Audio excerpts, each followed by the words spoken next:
Hello everyone. So this is our fifth lecture for metallurgy. Most probably आज पूरा chapter हम खत्म कर देंगे. ठीक है.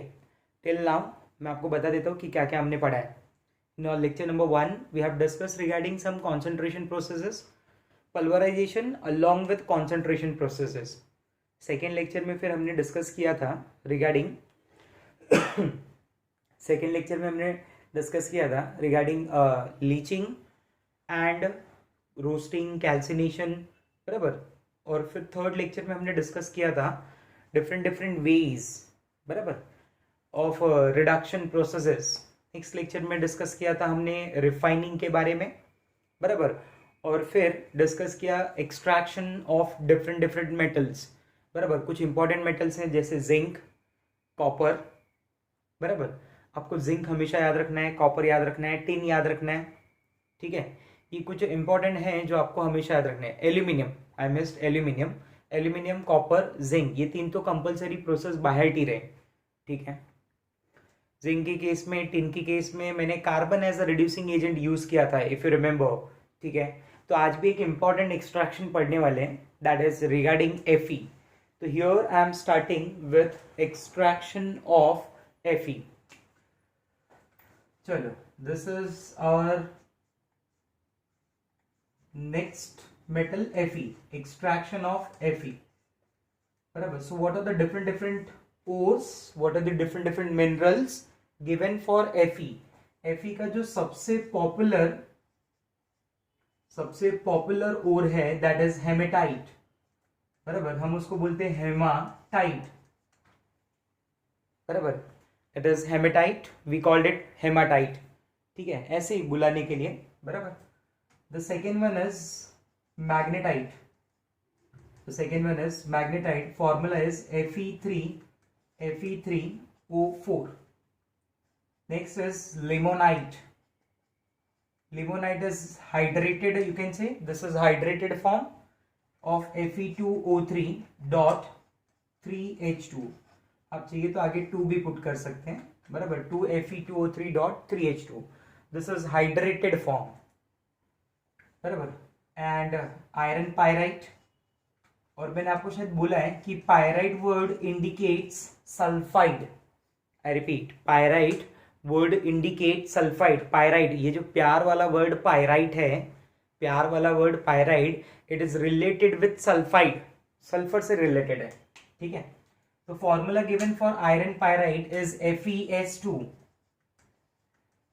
आपने एक और प्यार पढ़ा है, बराबर. कई सारे प्यार पढ़ते हैं लोग. ठीक है. तो वो है chalcopyrite, copper pyrite, that is CuFeS2. Clear, बराबर. तो वो कॉपर पायराइट के नाम से फेमस है, चाल्कोपायराइट के नाम से फेमस है. The next one is siderite. अगला जो है वो है siderite. The formula given for siderite is FeCO3. You can से this is ferrous carbonate. This is ferrous carbonate. So these are the certain ores and minerals. अगर आप मुझे पूछेंगे कि इसमें से सबसे पॉपुलर हमारे लिए कौन सा है, तो सबसे पॉपुलर हमारे लिए हेमा है. हेमा, बराबर. हेमा हमारे लिए सबसे पॉपुलर है. ठीक है. तो this are the different ores of Fe. ठीक है. कुछ और मैं डिस्कस करूंगा आपसे Fe के related points. Fe, its atomic number is 26. Fe, its atomic number is 26. 26 के लिए configuration I will write 1s2, 2s2, 2p6, 3s2, 3p6, 4s2, 3d6, बराबर. स्कूल, पब्लिक स्कूल, दिल्ली, बराबर. आई होप आपको याद होगा. When Fe become Fe plus 2, its configuration is 1s2, 2s2, 2p6, 3s2, 3p6, बराबर. And you can से 3d6, बराबर. When Fe become Fe plus 2, there is a loss of electron. Removal of electron takes place from 4s orbital instead of 3d, बराबर. तो आप ये जरा भी मत सोचना 3d से इलेक्ट्रॉन गया. इलेक्ट्रॉन कहां से जा रहा है? 4s से जा रहा है. बिकॉज 4s जो है उसका आउटर मोस्ट शेल है ना, और 3d उसका पेनल्टीमेट शेल है. So remember this. And if there is a loss of one more electron, तो Fe+2 बिकम Fe+3 और Fe+3 में कॉन्फ़िगरेशन होगा 1s2 2s2 2p6 3s2 3p6 3d5। Clear? 3d5 में अगर आप d5 के बारे में बात करेंगे, d5 को अगर मैं जूम पे देखूं बराबर, तो जूम पे d5 मुझे ऐसे दिखता है, this is d1, this is d2, this is d3, this is d4, this is d5, 1 2 3 4 5। So here number of unpaired electron is equal to 5। Clear? बराबर। यहां से मैं एक और बात बताना चाहता हूं regarding stability of oxidation state. Stability of oxidation state. If I compare Fe+2 with Fe+3, I repeat, if I compare stability of +2 with +3, तो definitely +3 जो है वो ज़्यादा स्टेबल है as compared to +2, क्योंकि Fe+3 में D5 कॉन्फ़िगरेशन इज देयर। बराबर, D5 जो है दैट इज हाफ फिल्ड। बराबर, हाफ फिल्ड का एक्चुअली मतलब हो गया कि ये कॉन्फ़िगरेशन ना सिमेट्रिकल कॉन्फ़िगरेशन है। समझा आपको मेरा बात? सिमेट्रिकल कॉन्फ़िगरेशन है और जो भी सिमेट्रिकल होगा उसकी स्टेबिलिटी ज्यादा होगी। You got this? क्लियर? आया समझ में मेरा बात? ठीक है, बराबर।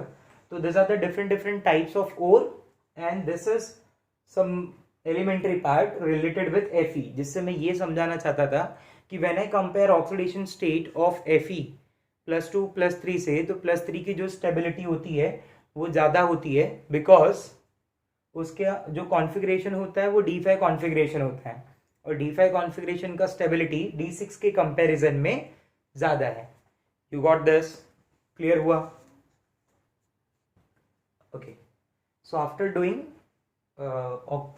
After comparing stability of oxidation state of Fe, ठीक है, now we are starting with extraction of Fe। अभी मैं प्रॉपर एक्सट्रैक्शन ऑफ Fe से चालू कर रहा हूँ। ठीक है, इंडिया में जो सबसे ज्यादा पॉपुलर ओर मिल रहा है Fe का वो होता है haematite.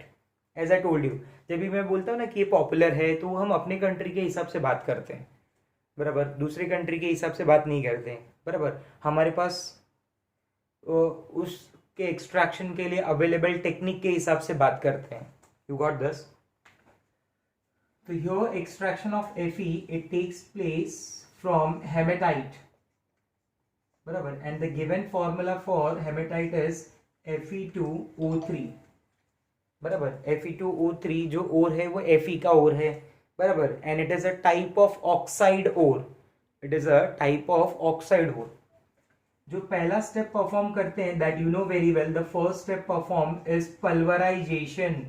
Do you remember pulverisation? जो पहला स्टेप परफॉर्म होता है वो पल्वराइजेशन है। After doing pulverisation that is crushing and grinding, the next step for is concentration. So for Fe2O3 concentration में जो मेथड यूज करते हैं is basically gravity separation method used for concentration of Fe2O3। ठीक है, बराबर। Gravity separation method अगर आपको याद होगा तो मैंने बताया था कि दो प्रोसेसेस है हमारे पास, दो ऑप्शंस हैं, दो चॉइसेस हैं। One is Wilfley stable and the second one is hydraulic classifier. बराबर, वाटर आप ऐड करके जो भी लाइटर इम्प्योरिटीज होंगी उन लाइटर इम्प्योरिटीज को आप रिमूव कर सकते हो। ठीक है, after doing concentration no need to do roasting and calcination वाला पार्ट। बराबर, रोस्टिंग और कैल्सिनेशन की यहाँ पे जरूरत नहीं है। क्यों नहीं है? मैं यहाँ पे चाहिए तो मार्क कर देता हूं, रोस्टिंग और कैल्सिनेशन। बराबर, calcination is not required because ये जो ओर है is already present in oxide form. बराबर, आपको याद है मैंने जब पढ़ाया था तो आपको मैंने क्लियरली बोला था कि रोस्टिंग और कैल्सिनेशन जरूरी नहीं है सबके लिए किया जाएगा। बराबर, अगर वो और ऑलरेडी ऑक्साइड फॉर्म में है तो उसके लिए रोस्टिंग या कैल्सिनेशन करने का जरूरत नहीं है। क्लियर हो रहा है बात मेरा? ठीक है, तो ये वाला मेथड नहीं चाहिए मुझे, रोस्टिंग कैल्सिनेशन नहीं करना है। बराबर, मैं डायरेक्टली अब क्या करूंगा, डायरेक्टली मैं करूंगा रिडक्शन। बराबर, reduction, and here reduction is done by using carbon monoxide mainly. बराबर, reduction is done by using carbon monoxide. अब माइंड में क्वेश्चन भी आता है कि वाई नॉट कार्बन, बराबर, तो इसको हम काफी डिटेल में देखेंगे regarding selection of reducing agent, बराबर, सुटेबल रिड्यूसिंग एजेंट के चॉइस के बारे में आज के लेक्चर में एलिंगम डायग्राम में। ठीक है, तो यहाँ पे मैं अभी खाली ये बता रहा हूँ कि यह reduction is done by using carbon monoxide. तो सबसे पहले मैं समझाता हूँ कि स्मेल्टिंग कैसे होगा। Do you remember smelting? Smelting is melting, याद है मैंने बताया था, स्मेल्टिंग इज मेल्टिंग। रिडक्शन के पहले हम ओर को मेल्ट करते हैं। तो here during smelting CaCO3 is added, calcium carbonate is added, क्योंकि जो हेमाटाइट ओर है ना Fe2O3, it contain impurity of silica, बराबर। एंड टू रिमूव सिलिका का इम्प्योरिटी मैं अंदर ऐड कर रहा हूं CaCO3, दैट इज लाइमस्टोन। तो क्या होगा, अंदर CaCO3 लाइमस्टोन टूट जाएगा, टूटने के बाद बनेगा CaO along with CO2 gas. ठीक है, ये जो CaO है, बराबर, this will act as a basic flux, this CaO will act as a basic flux for SiO2. SiO2 is itself is acidic in nature, तो SiO2 is acting as acidic impurity। कई बार बोल चुका हूं मैं, याद हो जाना चाहिए। तो ये इमीडिएट इससे रिएक्ट करके बनाएगा CaSiO3, बराबर, feasible mass, popular by the name of swag. Do you remember ना, स्वैग। ये जो स्लैग है उसका स्वैग है। क्या स्वैग है? It is lighter in nature, it is feasible. जो इम्प्योरिटीज हैं, जो रिफ्रैक्टरी इम्प्योरिटीज हैं, बराबर, जिनका मेल्टिंग पॉइंट बहुत ज्यादा होता है, ये उनको फिजिबल बना देता है, बराबर। और साइड बाय साइड मेरा और क्या हो जाएगा, मेल्ट हो जाएगा। ठीक है, after that carbon is added, तो ये हो गया स्मेल्टिंग, बराबर। अब अंदर क्या पड़ा है मेरे पास? अंदर मेरे पास Fe2O3 है। इम्प्योरिटीज को तो मैंने सेटल डाउन करा लिया एक तरफ, मतलब इम्प्योरिटीज वाला प्रॉब्लम मैंने थोड़ा सॉल्व कर लिया ना। Fe2O3 is there, try to understand now. Fe2O3 is there, उसके लिए आई एम एडिंग कोक। वो वाला कोक नहीं, ये कोक पी लिया तो आखिरी कोक हो गया लाइफ का, बराबर। This is charcoal, carbon. That carbon react with access of oxygen, बराबर, मैं अंदर उसके डाल दूंगा, बराबर। ये जो स्मेल्टिंग प्रोसेस होगा ना, this smelting process is done in smelter. Smelter is like furnace, और यहाँ पे जो हम फर्नेस यूज करते हैं, basically that furnace is called blast furnace, बराबर। उस फर्नेस को हम लोग नाम देते हैं ब्लास्ट फर्नेस। ठीक है, मैं नाम समझाऊंगा क्यों ऐसा ब्लास्ट वर्ड यूज कर रहे हैं।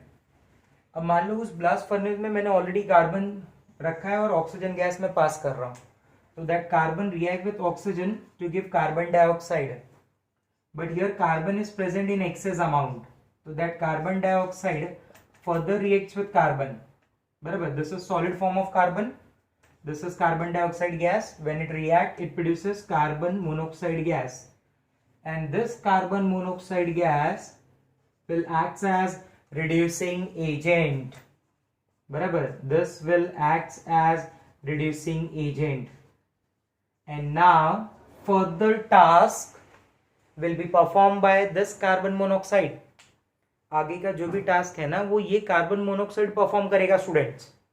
Try to understand this. अब ये CO अंदर ब्लास्ट फर्नेस में क्या करेगा वो देखो। अभी तो मैं आपको एक ओवरव्यू समझा रहा हूं, फिर मैं ब्लास्ट फर्नेस बना के स्टेप बाय स्टेप और बातें समझाऊंगा। अभी आपको समझा क्या हुआ? स्मेल्टिंग हुआ। स्मेल्टिंग के टाइम पे मैंने फ्लक्स के लिए क्या ऐड कर दिया? CaCO3, जिसने मुझे कैल्शियम ऑक्साइड फ्लक्स दिया, जिसने इम्प्योरिटी को स्लैग की फॉर्म में कर लिया।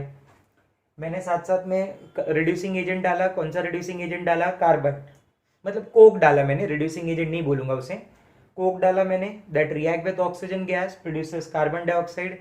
कार्बन का जो अमाउंट है that is in excess. Excess का मतलब क्या हुआ कि कार्बन डाइऑक्साइड बनने के बाद भी कार्बन अभी भी रिमेनिंग है, बचा हुआ है।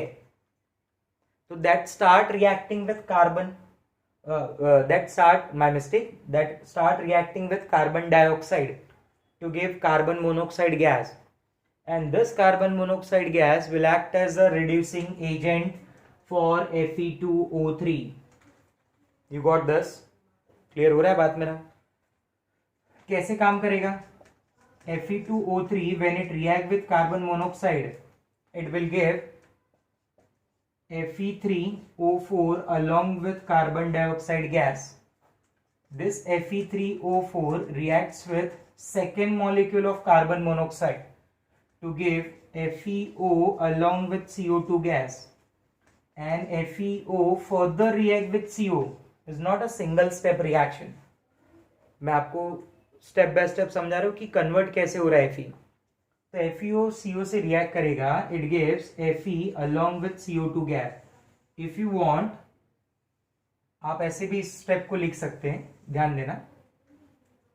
Fe2O3 plus 3 molecules of carbon monoxide gives Fe along with 3 molecules of carbon dioxide gas. बराबर. और यहां से जो Fe मिल रहा है स्पॉन्जी फॉर्म होता है. This Fe will be called as pig Fe. Reduction के बाद ना मुझे जो Fe मिल रहा है ना वो पिग Fe है. बराबर. और बाद में उस पिग Fe को मैं कौन से प्रोसेस के लिए भेज दूंगा? मैं भेजूंगा उसे फॉर रिफाइनिंग पर्पस. क्लियर हुआ मेरा बात? इतना आपको समझा? ये ओवरव्यू जो मैंने पूरा क्लियर बताया आपको कि पूरा प्रोसेस कैसे हो रहा है यहाँ पे पिग Fe का क्रूड Fe ऑब्टेन करने का. देखो, सबसे पहले पल्वराइज किया, कॉन्सेंट्रेशन किया ग्रेविटी सेपरेशन मेथड से. No need to perform roasting और calcination because that ore is already in oxide form. After doing that अगला प्रोसेस आता है रिडक्शन. बट रिडक्शन के पहले एवरी टाइम हम स्मेल्टिंग करते हैं, ओर को मेल्ट करते हैं. ठीक है. यहाँ पे स्मेल्टिंग के लिए मैंने फ्लक्स स्मेल्टिंग हीट कर रहा हूं मैं above its melting point, and along with that flux is added. But मैंने फ्लक्स इस बार कैल्शियम ऑक्साइड डायरेक्टली नहीं ऐड किया, मैंने उसको ऐड किया in the form of CaCO3. वो CaCO3 अंदर हीट की वजह से टूट गया. CaOCO2 CO इम्प्योरिटी से कंबाइन होकर स्लैग बना लेगा. अंदर ब्लास्ट फर्नेस के मैंने कार्बन रखा हुआ है, बराबर, चारकोल कोक. वो ऑक्सीजन से रिएक्ट होके क्या प्रोड्यूस कर रहा है? Carbon dioxide gas. And here that carbon is present in excess amount. बराबर.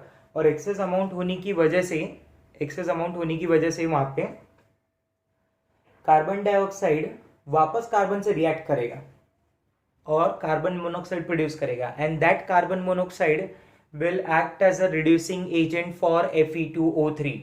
और वो Fe2O3 को कन्वर्ट कर देगा Fe की फॉर्म में. और यहाँ पे जो Fe मिल रहा है मुझे from blast furnace, that Fe is called pig Fe, which contains some percentage of carbon also.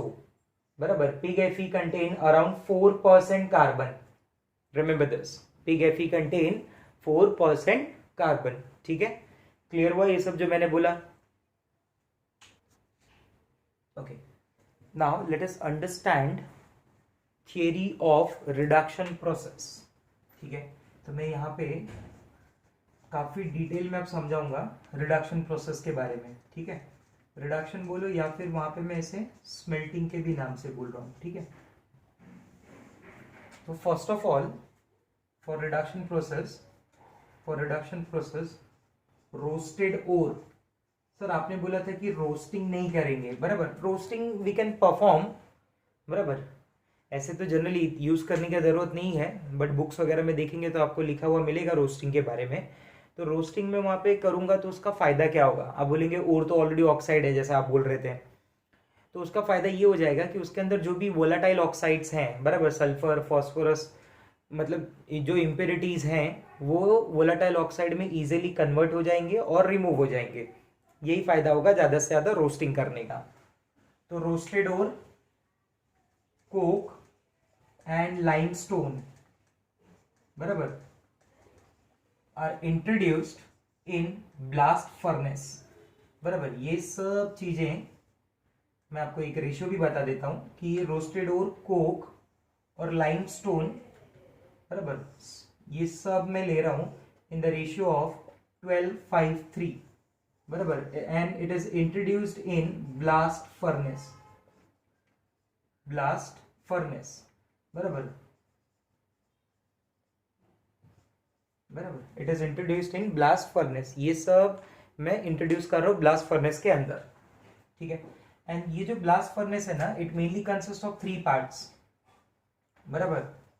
It mainly consist of 3 part. जैसे अपने बॉडी को आप मान लो कि ब्लास्ट फर्नेस है, बराबर। अपने बॉडी को आप मान लो ब्लास्ट फर्नेस है, हेड पार्ट, बराबर, मिडल बॉडी, लोअर पार्ट, ठीक है। तो ऐसे यहां पे भी 3 पार्ट हैं। द फर्स्ट पार्ट इज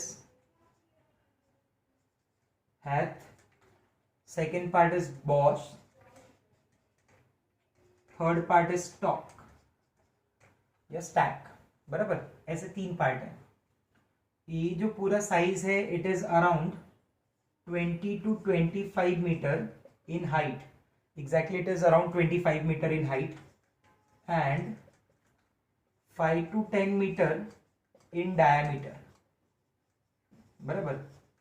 ये सब थियरी पार्ट है रिलेटेड विथ रिडक्शन, ठीक है। अब यहाँ पे मैं अगर आपको समझाऊं इसके बारे में, तो यहाँ पे जो मैंने लाइमस्टोन ऐड किया है, that limestone will act as a flux. थोड़ी देर पहले मैंने समझाया कि CaCO3 will break down into CaO along with CO2, clear? Coke will form carbon monoxide and that carbon monoxide will act as a reducing agent, बराबर। And roasted ore, वही तो main है भाई, roasted ore will give you pig Fe, बराबर। Roasted ore will give you pig Fe, ठीक है।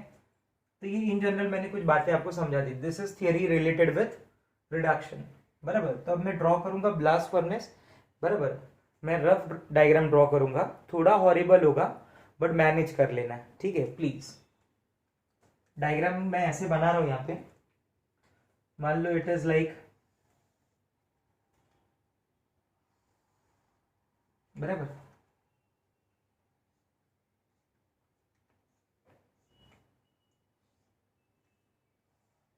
ये pipes होती हैं, दीज पाइप्स आर कॉल्ड टूएर्स, बराबर। दीज पाइप्स आर कॉल्ड टूएर्स,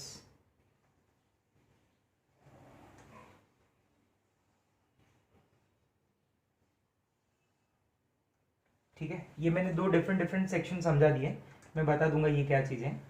ये एक ओपनिंग समझ लें आप, ठीक है, बराबर। ये मान लो मॉल्टेन वाला, मॉल्टेन Fe का पार्ट होगा और ये स्लैग निकालने के लिए ओपनिंग होगी, ठीक है।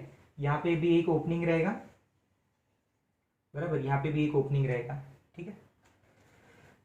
और ये जो अरेंजमेंट होता है ना, ये this is cup and Coke arrangement, this is cup and Coke arrangement, cup and Coke arrangement type का होता है, ठीक है। I hope you understand meaning of cup and Coke. ये जो अरेंजमेंट है ना, अगर मैं उसको पुल करूंगा तो ये जो ओपनिंग है वो पूरा का पूरा ओपनिंग क्या हो जाएगा, ब्लॉक हो जाएगा। यू गॉट दिस, ठीक है। यहाँ पे मुझे मान लें, यहाँ पे मॉल्टेन Fe मिलेगा और ये स्लैग रिमूव करने के लिए हो गया। एंड ये जो पार्ट दिख रहा है दिस इज कॉल्ड टूएर्स। ये जो सेक्शन है, बराबर, ये वाला सेक्शन, बराबर, यहाँ तक अप टू 5 मीटर हाइट, बराबर। ये जो सेक्शन है दिस इज कॉल्ड हैथ, बराबर। ये जो सेक्शन है यहाँ पे, यहाँ से यहाँ तक का section, this is called stack. You can से दिस इज, बराबर, मिडल बॉडी पार्ट। और ये जो अपर सेक्शन है पूरा, बराबर, इसको मैं बुलाऊंगा स्टैक के नाम से, बराबर। यूज नहीं है इतना बट फिर भी आप याद रखेंगे तो बहुत अच्छा है। टूएर्स के थ्रू ना मैं क्या करता हूँ, pre heated hot air is passed, oxygen gas उसके थ्रू पास कर रहा हूँ, बराबर। और ये जो पूरा मिक्सचर है ना, यहाँ से चार्ज इज पास्ड, इसको मैं शॉर्ट में चार्ज बुलाता हूँ, चार्ज। शॉर्ट में इसे हम लोग क्या नाम देते हैं, charge. That roasted ore coke limestone, उसे शॉर्ट में चार्ज बुला रहे हैं। तो यहाँ से मैंने चार्ज पास कर दिया, बराबर। अंदर क्या क्या आ गया, रोस्टेड ओर आ गया, कोक आ गया, limestone. Already pre heated air is passed, oxygen gas में पास कर रहा हूँ, ठीक है। अंदर लाइमस्टोन है, कोक ऐड कर दिया मैंने, limestone, CaCO3, coke, carbon, roasted ore यानी रोस्टेड फॉर्म ऑफ Fe2O3, ठीक है। Now let us understand reaction taking place in reduction process, बराबर। What are the different reactions taking place, ठीक है। तो ये पार्ट मैं रफ कर देता हूँ। ये थियरी था, छोटा सा थियरी पार्ट।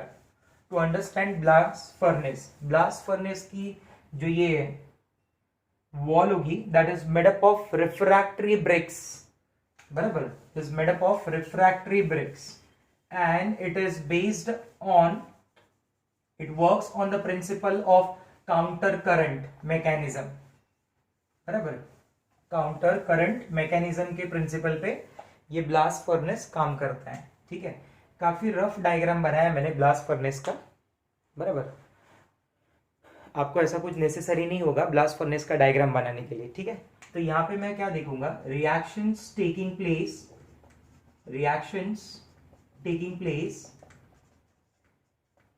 इन blast furnace, reactions taking place इन ब्लास्ट फर्नेस। तो सबसे पहला जो मैं बात कर रहा हूं that is zone of combustion. जो सबसे पहला मेरा बात हो रहा है वो है जोन ऑफ कंबशन के बारे में। ठीक है, जोन ऑफ कंबशन, बराबर, यहां पे जब सबसे पहले टेम्परेचर क्रिएट होगा ना, तो here temperature is around 2000 kelvin, मतलब actually it is around 2170 kelvin, exactly it is 217 kelvin.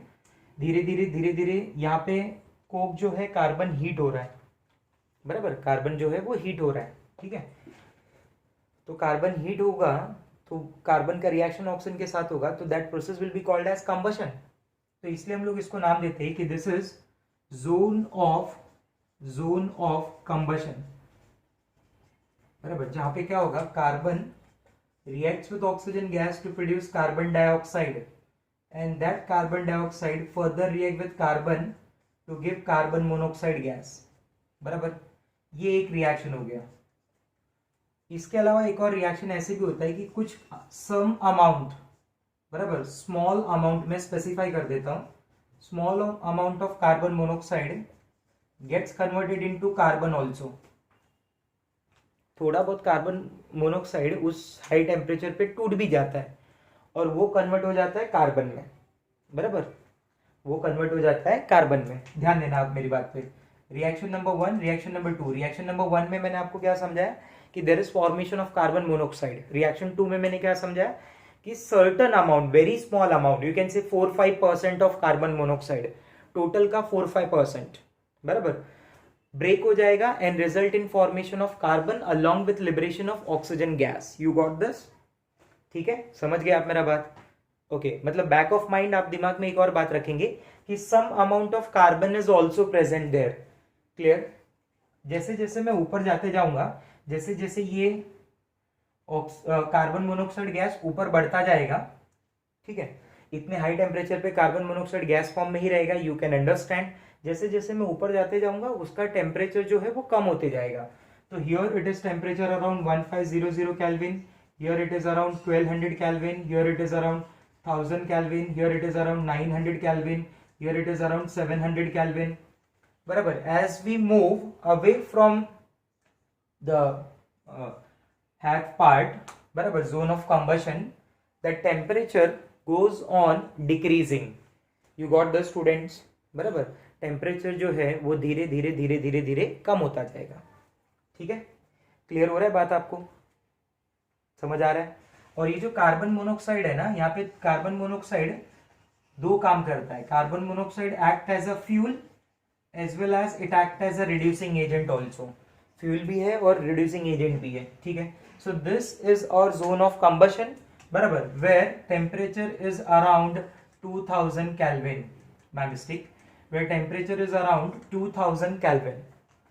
तो ये हो गया मेरा जोन ऑफ कंबशन के बारे में। क्लियर बात हो गई? समझ में आ गया? ठीक है, okay. Now second is zone of slag formation, बराबर, zone of slag formation. This zone is around 20 meter, बराबर, ये बॉटम से 20 मीटर ऊपर की तरफ है, समवेयर हियर, बराबर, 1200 केल्विन के आसपास। ठीक है, 1200 केल्विन, मतलब समझ लो ना कि अगर मैं इसको यहाँ पे थोड़ा चेंज कर देता हूँ, यहाँ आपको देखने के लिए ज़्यादा इजी रहेगा। ये 1500, ये 1200, बराबर, इधर अराउंड 900 ऐसे समझ लो, तो somewhere here in this area, बराबर, this is your zone of slag formation, this area is your zone of slag formation.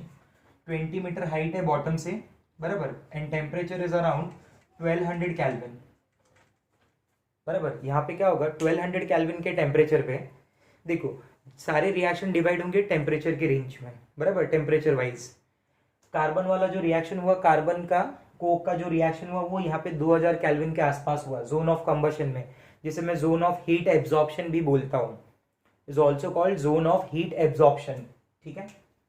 तो 20 metre height where CaCO3 gets break down into CaO along with CO2, जो भी unwanted gases हैं उनको मैं बाद में बाहर निकाल सकता हूँ, ठीक है।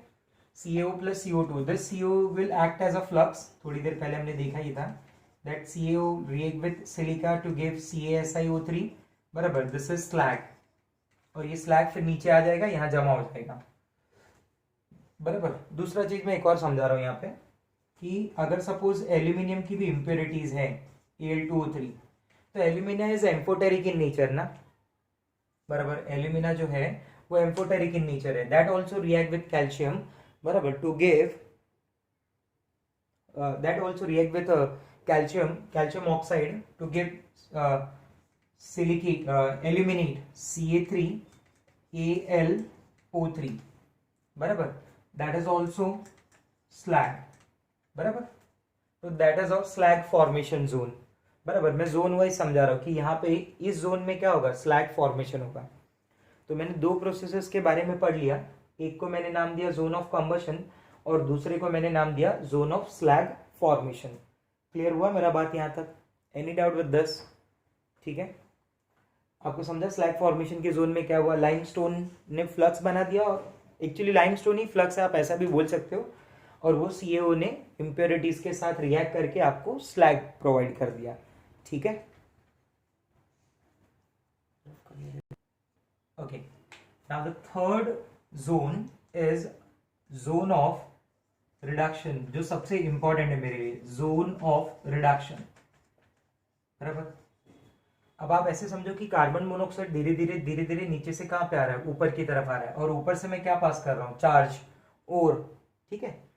तो जोन ऑफ रिडक्शन यहाँ पे around 20 to 25 metre height bottom से, बराबर। तो थर्ड जो मेरा जोन है that is zone of reduction. आप समझ रहे हैं, स्टेप बाय स्टेप मैं आपको हर रिएक्शन के बारे में समझा रहा हूँ कि कौन सा रिएक्शन कहाँ पे होता है।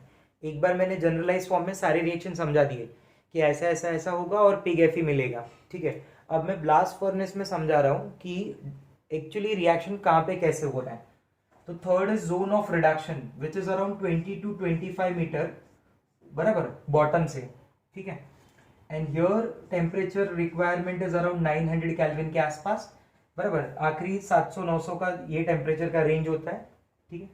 Where Fe2O3 reacts with carbon monoxide to give you Fe along with carbon dioxide gas, ठीक है। मैंने रिएक्शन डायरेक्ट लिख दिया है, ऑलरेडी आई हैव एक्सप्लेन कि रिएक्शन कैसे होता है। Fe2O3 plus CO give you Fe3O4, Fe3O4 plus CO give you FeO, FeO plus CO give you Fe, ठीक है। अगर suppose if any Fe2O3 remaining Fe2O3 reacts with carbon, बराबर, ये बहुत स्पेशल पॉइंट हो गया, बराबर। reacts with carbon at 1200 Kelvin to give Fe, बराबर। मतलब काफी कम अमाउंट होता है, काफी स्मॉल अमाउंट होता है Fe2O3 का जो बच जाता है, बराबर, वहां पे रिड्यूस होने से। तो वो 1200 केल्विन के आसपास यहाँ पे आके रिड्यूस होता है, ठीक है। 1200 केल्विन के आसपास यहाँ पे आके रिड्यूस होता है, ठीक है। तो वहां पे मैं ऐसे लिख सकता हूँ कि Fe2O3 plus carbon to give Fe along with liberation of carbon dioxide gas, बराबर। आपको याद है मैंने बताया था कि कुछ अमाउंट कार्बन मोनोऑक्साइड का कार्बन में भी कन्वर्ट होता है, बट आप यहाँ से देख लो, कार्बन मोनोऑक्साइड के लिए नीडेड टेम्परेचर इज 900 केल्विन, बराबर, and for carbon needed temperature is 1200 kelvin. तो डेफिनेटली मैं carbon monoxide as a reducing agent use करूंगा जो रिएक्शन को कम टेम्परेचर पे कर देगा। समझा मेरा बात? तो for Fe2O3 for hematite ore for the extraction of Fe from Fe2O3 carbon monoxide is suitable reducing agent then carbon. दोनों के लिए पॉसिबल है, बट कार्बन मोनोक्साइड ज्यादा अच्छा है। You got this? You got my point? ठीक है, बराबर? क्लियर हुआ मेरा बात? समझ में आया? और जो तीसरा मतलब चौथा जोन है, that is zone of fusion. बराबर, ये इतना इंपॉर्टेंट नहीं है, ठीक है। जोन ऑफ फ्यूजन आपको बाकी समझ में आया, जोन ऑफ रिडक्शन के बारे में, जोन ऑफ कंबशन के बारे में, और जोन ऑफ स्लैग फॉर्मेशन के बारे में। वो तीन काफी ज्यादा इंपॉर्टेंट है। जोन ऑफ फ्यूजन बेसिकली क्या है कि जो इम्प्योरिटीज वगैरह हैं, बराबर, उनको फ्यूज करने का काम इस पर्टिकुलर जोन में होगा। Okay, zone of fusion is somewhere around 1500 kelvin, ठीक है। This is zone of fusion. कोई खास ऐसा बहुत कोई पॉपुलर रिएक्शन नहीं है। जस्ट यहाँ पे क्या होता है कि अंदर जो MnO2 है, बराबर, Ca3PO4 टॉइस है, ये सब जो कैल्शियम फॉस्फेट प्रेजेंट है, MnO2 रिड्यूस टू Mn, बराबर, ये बन जाता है फॉस्फोरस, बराबर। तो ये Mn phosphorus, some part of silica, बराबर, जो SiO2 था उसका भी कुछ पार्ट यहाँ पे रिड्यूस होके ना सिलिका बन जाता है। तो ये सब Mn फॉस्फोरस सिलिका वहाँ पे ये इस जोन में बनते हैं। अब होता है क्या है कि जो Fe है वो धीरे धीरे नीचे आ रहा है, और हाई टेम्परेचर पे जब Fe आएगा तो मेल्ट हो जाएगा, मॉल्टन फॉर्म में आ जाएगा, बराबर। और वो मॉल्टन फॉर्म ये Mn फॉस्फोरस सिलिका इन सब से क्या होगा, कंबाइन भी हो रहा है। सिलिका के लिए मैंने बोला some part of silica, most of the silica तो क्या हो गया, स्लैग फॉर्मेशन में निकल गया, बट कुछ पार्ट सिलिका का सिलिकॉन बन जाएगा। 100% ऐसा नहीं है कि एकदम जब मैं बोल रहा हूँ तो 100% पूरा हो ही जा रहा है, कुछ पार्ट रिमेनिंग भी होता है, ठीक है। तो वो सिलिका, फॉस्फोरस, Mn, ये इम्प्योरिटीज Fe के साथ आ जाएंगी, बराबर। और यहाँ से जो मॉल्टन फॉर्म मिलता है Fe का, उसको मैं जिस मोल्ड में डालता हूँ, जिस साँचे में डालते हैं, वहाँ से एक सॉलिड लंप, बराबर, बड़े बड़े सॉलिड लंप मिलते हैं। Those lumps are called pig Fe। उन लंप्स को हम बोलते हैं पिग Fe, बराबर, जिसके अंदर ब्रिटलनेस काफ़ी ज़्यादा होती है, बराबर, because you can say due to the presence of carbon. उसमें कार्बन का कंटेंट काफ़ी ज़्यादा है, which contain around 4% of carbon, बराबर। तो ये पूरा प्रोसेस हो गया रिडक्शन प्रोसेस। 4 जोन में मैंने ब्लास्ट फर्नेस को डिवाइड किया है। जो यहाँ का जोन है हाई टेम्परेचर का, that is zone of combustion, up to 5 metre to 10 metre height, बराबर। 15 मीटर की हाइट पे जोन ऑफ फ्यूजन है, बराबर, जहाँ पे और जो Fe है वो मेल्ट हो रहा होगा। उसके साथ साथ में ये जो इम्प्योरिटीज हैं वो भी उसके साथ कंबाइन हो जाएंगी। तो मोल्टन Fe नीचे गिरेगा, उसके ऊपर स्लैग आ जाएगा, क्योंकि स्लैग का जो नेचर है वो लाइटर है, बराबर, डेंसिटी में वो हल्का है, तो वो ऊपर की तरफ आएगा, मोल्टन Fe नीचे की तरफ जाएगा। स्लैग को मैं बाहर निकाल लूंगा, मोल्टन Fe को मैं यहाँ से मोल्ड में डाल दूंगा, सांचे में डाल दूंगा, ठीक है। ये जो जोन है that is zone of slag formation, 1200 kelvin के आसपास का, बराबर। और 900 केल्विन के आसपास का जो जोन है उसे मैं जोन ऑफ रिडक्शन बोल रहा हूँ। रिडक्शन में क्या हो रहा है, Fe2O3 कार्बन मोनोक्साइड की हेल्प से रिड्यूस होकर Fe दे रहा है। स्लैग फॉर्मेशन में स्लैग बन रहा है कैल्शियम ऑक्साइड की हेल्प से। फ्यूजन के जोन में जो इम्प्योरिटीज हैं, बराबर, वो इम्प्योरिटीज यू कैन से रिड्यूस हो रही हैं, बराबर, जैसे सिलिका, फॉस्फोरस, Mn बन रहा है और वो वापस कंबाइन हो जा रही है। क्लियर? अब यहाँ पे जो भी गैसेस होती हैं, carbon monoxide, carbon dioxide, nitrogen gases, ये सब मैं वापस यूज कर लूंगा। ब्लास्ट को बोला था ना मैंने, प्री हीट करके रखते हैं हम लोग ब्लास्ट फर्नेस को, तो उसके लिए मैं वापस उन गैसेस को यूज कर सकता हूँ। क्लियर? तो it's all regarding reactions taking place in blast furnace. ये सब चीजें हैं reaction taking place blast furnace के बारे में, ठीक है। अब इसके बाद हम यहाँ पे समझेंगे रिफाइनिंग के बारे में। अब तो रिडक्शन कर लिया मैंने, पिग Fe भी मिल गया मुझे, that pig Fe is impure form of carbon which contain 4% of carbon, ठीक है। क्लियर हुआ मेरा बात? यहाँ तक समझ में आया पूरा points? Okay okay, so now let us understand the refining and different forms of Fe। अब यहाँ से रिडक्शन के बाद जो मुझे Fe मिला दैट इज पिग Fe, बराबर, उसको हम लोग नाम देते हैं pig Fe, which contain around 4% carbon. बराबर, अब पिग एफी से एक मैं बना सकता हूँ, यहाँ पे मैं स्टील बना सकता हूँ। बराबर, और स्टील में by using different different metal, बराबर, by using different different metal we form alloy. बराबर, स्टील के हम अलॉय बना लेते हैं। There are around 2000 to 3000 grades of steel. बराबर, इतने सारे स्टील के ग्रेड होते हैं, but we mainly know about stainless steel, हमें वही पता होता है बेसिकली। बराबर, ऐसे तो कई सारी वेराइटीज़ हैं स्टील की, और एक्चुअली में हम एफी को यूज़ ही नहीं करते, प्योर एफी। हम जो भी फॉर्म यूज़ करते हैं ना, वो हम स्टील की फॉर्म में ही यूज़ करते हैं एफी को। बराबर, विच इज़ अराउंड 99% प्योर। अब पिग एफी तो प्योरेस्ट फॉर्म नहीं हुआ, पिग एफी से मैं बनाता हूँ कास्ट एफी। बराबर, cast Fe which contain around 3% carbon. किसी किसी बुक में ऐसा भी होता है कि pig Fe and cast Fe एक ही है, बट ऐसा नहीं है, पिग एफी और कास्ट एफी अलग अलग होता है। When pig Fe is heated in the presence of oxygen along with Fe का स्क्रैप, तो it result in formation of cast Fe. Cast Fe further heated in a reverberatory furnace, बराबर, which is lined by, या फिर मैं बोलता हूं कि which contain lining of Fe2O3। बराबर, मैं समझाता हूं आपको कि मान लो ये वो फर्नेस है, रफ डायग्राम बना रहा हूं मैं, और ये फर्नेस में this are the linings of Fe2O3। बराबर, और इसके अंदर मैंने डाल दिया कास्ट एफी। तो कास्ट एफी में क्या प्रेजेंट है, carbon. That carbon will react with Fe2O3। बराबर, that carbon will react with Fe2O3 to give you Fe along with carbon dioxide gas. बराबर, तो यहां से क्या होगा कि कार्बन का percentage of carbon will decrease. समझा आपको क्या किया मैंने? जो अंदर कार्बन प्रेजेंट होगा Fe2O3 में, वो Fe2O3 के साथ रिएक्ट होके Fe बनाएगा और CO2 गैस को रिलीज करेगा। और यहां से जो मुझे Fe मिलता है, that is called rough Fe, which contain around 0.2% carbon, and this is your purest form of carbon, purest form of Fe। बराबर, बट ये उतना हार्ड नहीं होता, ये सॉफ्ट होता है।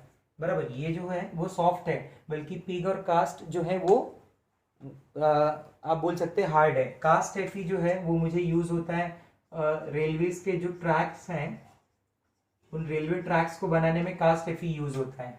ठीक है, और दूसरा मैं बोलूँ कि it is also used in some और सर्टन ऑटोमोबाइल पार्ट्स। बराबर, it is also used in certain automobile parts. Clear हुआ आपको मेरा बात? मतलब there are 3 forms of Fe, pig Fe, cast Fe and raw Fe. Pig Fe contain 4% carbon, cast Fe contain 3% carbon, raw Fe contain 0.2% carbon. This is purest form of carbon. These two are impure form of carbon. अगर आप ऐसे देखें तो pig Fe में 93-94% के आसपास Fe है, इसमें 95-97% के आसपास Fe होता है, और इसमें 99 से 99.5-99.8% के आसपास Fe होता है। आपको समझा?